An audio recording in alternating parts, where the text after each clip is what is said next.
Hello everyone, आज की इस वीडियो में हम पढ़ने वाले हैं क्लास 9th बायोलॉजी का पहला अध्याय जो है जीवन की मौलिक इकाई, जिसका यह पहला वीडियो है। तो आज की इस वीडियो में हम पढ़ने वाले हैं कि कोशिका किसे कहते हैं, कोशिका की खोज किसने किया और किस सन में होगा कोशिका की खोज, इसके बारे में हम जानेंगे। और उसके बाद इसके बहुत ही इंपॉर्टेंट जो टॉपिक है कि कोशिका के निर्माण कैसे हुआ, इसके बारे में भी हम जानेंगे। और कोशिका की संरचना कैसी है, इसके बारे में भी हम डिस्कस करेंगे। तो आज के इस वीडियो में हमारा मुख्य टॉपिक होगा कि कोशिका के पूरे जो भी चीज़ है कोशिका के बारे में जानना, जो कि बेसिक टू हाई हम जानेंगे।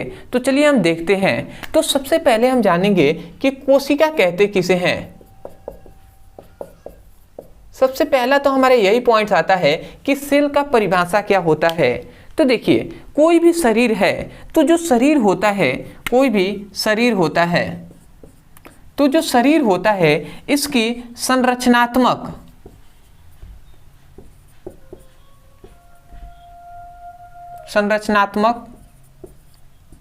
और जो क्रियात्मक इकाई होता है,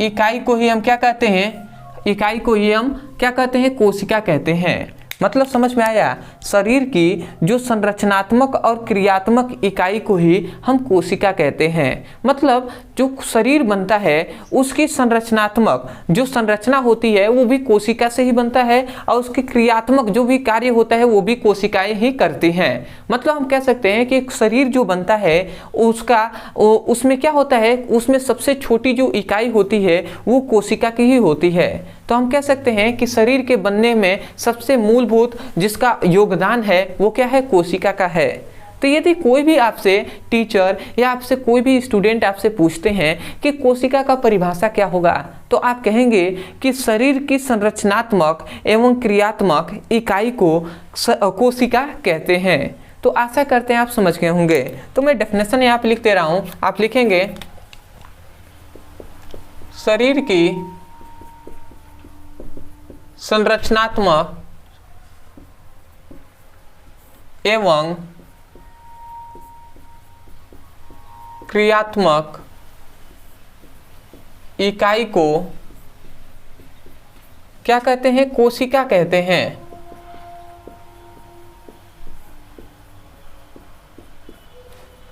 तो आशा करते हैं आप समझ रहे होंगे कि शरीर की जो संरचनात्मक और क्रियात्मक इकाई होती है, संरचनात्मक और क्रियात्मक इकाई होती है उसे कोशिका कहते हैं। तो इतनी बात आप समझ गए।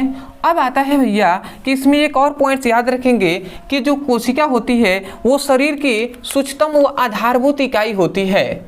मतलब जो कोशिका होती है वो शरीर की सूक्ष्मतम इकाई होती है और संरचनात्मक भी इकाई होती है। मतलब हम ऐसे लिख सकते हैं, कोशिका कोई भी शरीर है तो कोशिका शरीर की सूक्ष्मतम व आधारभूत इकाई होती है। तो इसको आपको याद रखना है कि जो कोशिका होता है वो शरीर की क्या होती है, शरीर की याद रखेंगे सूक्ष्मतम और आधारभूत इकाई होता है।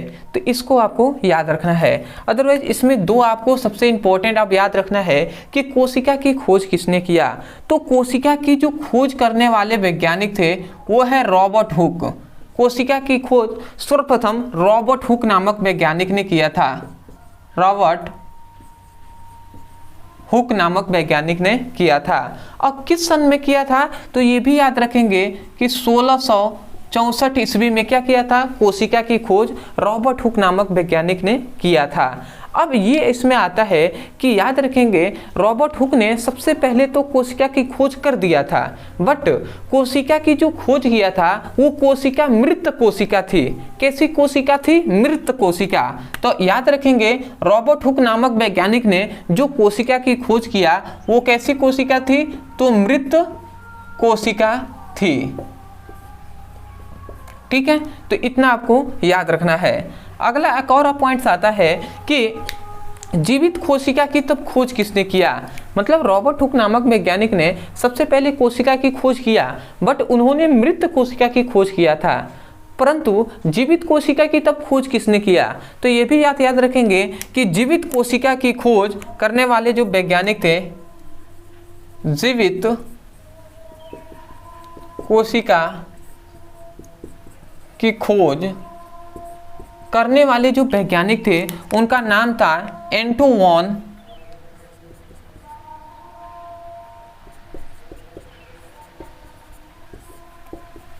लीवेनहुक।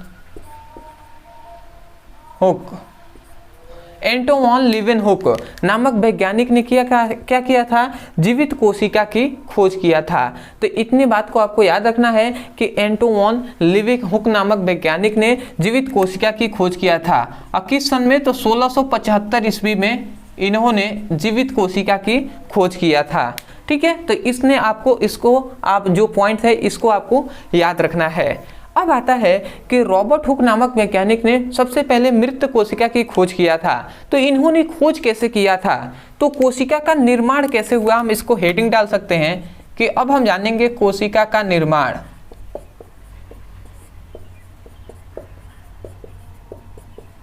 या हम कह सकते हैं कि रॉबर्ट हुक का प्रयोग।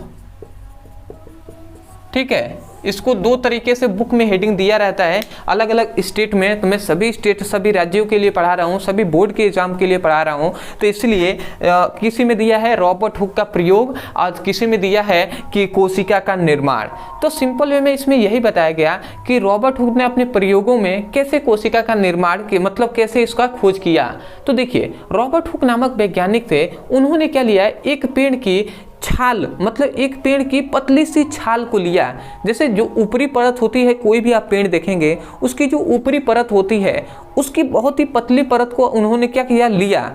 उसको जो क्या होता है, जो सूक्ष्मदर्शीय होता है, माइक्रोस्कोप जो सूक्ष्मदर्शीय होता है, उससे इन्होंने देखा। तो इन्होंने पाया कि उसमें क्या पाए जा रहे हैं? उसमें कोष्ठक पाए जाते हैं। कोष्ठक मतलब उसमें कुछ कक्षक पाए जाते हैं। समझ में आया? मतलब इन्होंने एक पेड़ की छाल से इन्होंने एक पेड़ को लिया और इन्होंने पेड़ की क्या लिया? पेड़ की छाल को लिया।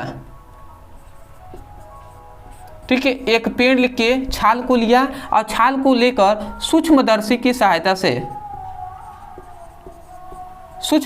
सहायता से जब इस छाल को देखा तो इन्होंने पाया कि इस छाल में एक क्या पाए जा रहे हैं? छोटे छोटे कोष्ठक पाए जाते हैं इस प्रकार।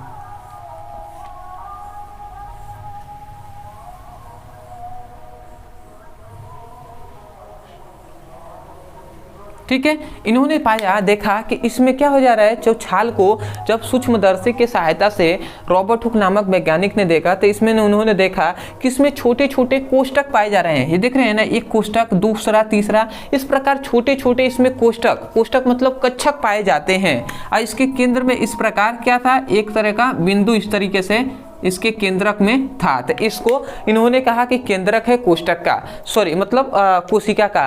तो यही है कोशिका।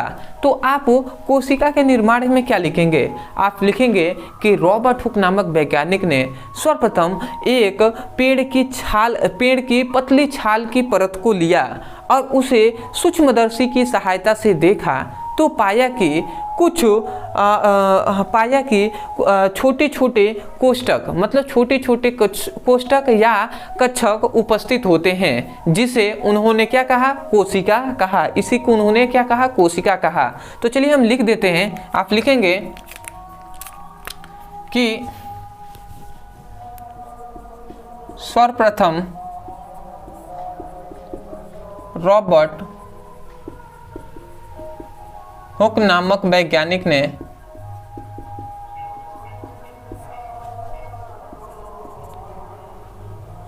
पेड़ की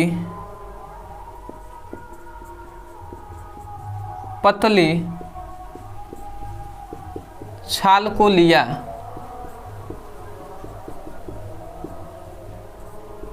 और उसे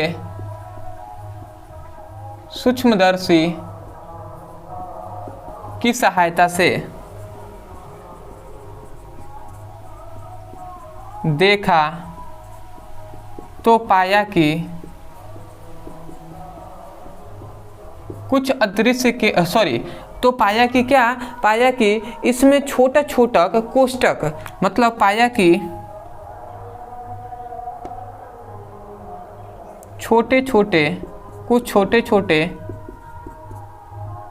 कोष्ठक, कोष्ठक मतलब हम कह सकते हैं कक्षक,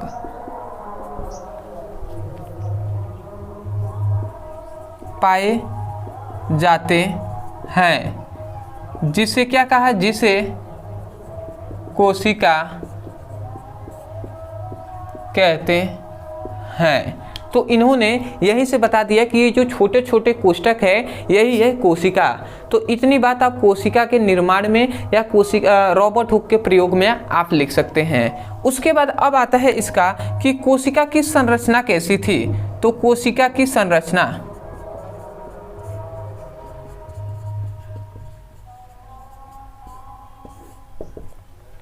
तो देखिए कोशिका की संरचना में आप क्या लिख सकते हैं, कोशिका की संरचनाएं एक जैसी ही होती हैं।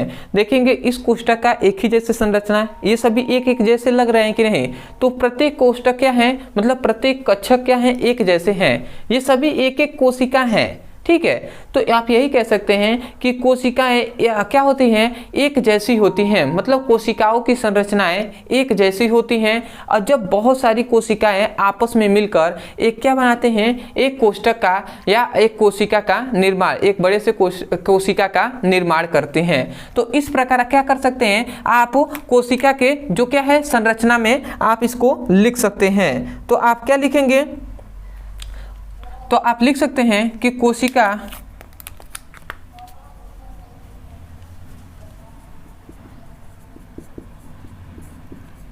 की संरचना, आप ऐसे लिखेंगे कोशिका की सभी संरचनाएं एक जैसी होती हैं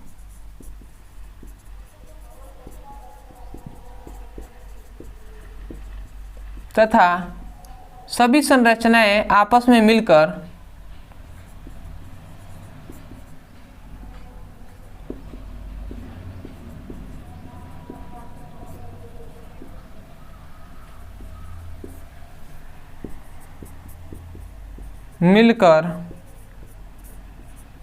एक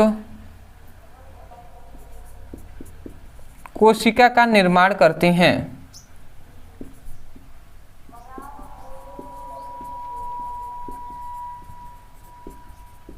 ठीक है, तो यहाँ पे हमने क्या लिखा है कि जो कोशिका की सभी संरचनाएं क्या होती हैं, एक जैसी ही होती हैं और ये सभी मिलकर एक बड़ी संरचना का, या हम कह सकते हैं कि एक बड़ी कोशिका का निर्माण करती हैं। मतलब जब एक जैसी, मतलब सभी संरचनाएं एक जैसी होती हैं और जब सभी संरचनाएं आपस में मिलकर एक बड़ी संरचना का निर्माण करती हैं, तो क्या मिलकर एक बड़ी संरचना का निर्माण करती हैं, बड़ी संरचना का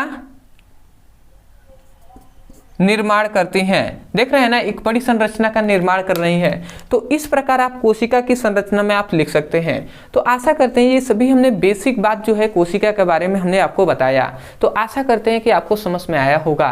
तो यदि आपको समझ में आया है तब जाकर आप चैनल को सब्सक्राइब कर दीजिएगा। और दूसरी बात, यदि आप भी क्लास 9th का फिजिक्स, केमिस्ट्री और बायोलॉजी का चैप्टर वाइज सीक्वेंस में एक एक करके वीडियो को पढ़ना चाहते हैं तो इसी वीडियो के डिस्क्रिप्शन बॉक्स में हमने लिंक दिया है फिजिक्स, केमिस्ट्री और बायोलॉजी का। तो उस लिंक पे आप क्लिक करेंगे तो आपको चैप्टर वाइज सीक्वेंस में सभी वीडियो मिलेंगे और वहाँ से अपने पूरे सिलेबस को अच्छे से आप पढ़ाई कर सकते हैं। तो अदरवाइज यदि कोई भी टॉपिक है जो आपको समझ में नहीं आता है, चाहे फिजिक्स में, केमिस्ट्री में, बायोलॉजी में, तो उस टॉपिक का केवल यूट्यूब पर नाम लिखिएगा, अंत में हमारे चैनल का नाम लिख दीजिएगा, तो आपको तुरंत वो वीडियो मिलेगा और वहाँ से भी उसकी पढ़ाई कर सकते हैं। तो आशा करते हैं आप समझ गए होंगे। चलिए दोस्तों, आज के लिए इतना ही। मिलते हैं एक नए टॉपिक के साथ, तब तक के लिए धन्यवाद। जय हिंद, जय भारत।